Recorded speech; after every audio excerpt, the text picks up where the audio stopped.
Hello everyone, this is Tejal from Sunmol Software and today we are going to learn how to check financial statements. So let's start. Just click on Accounts module, then select Financial Statements submodule, then select As on date. In till which date you want to check financial statement, select that date. I've selected today's date. Then select the type. By default vertical type is selected over here. Then you can easily check your financial statements in vertical format.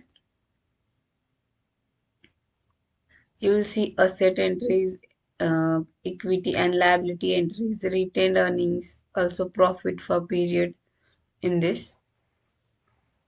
You can change your filter as a horizontal and you can also view that statement in the horizontal format.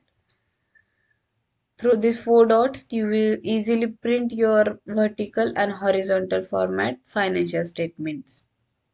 This is how you can check your financial statement. If you get any query to check financial statement, then please contact us at contact us@sunmolsoftware.com. See you in the next video.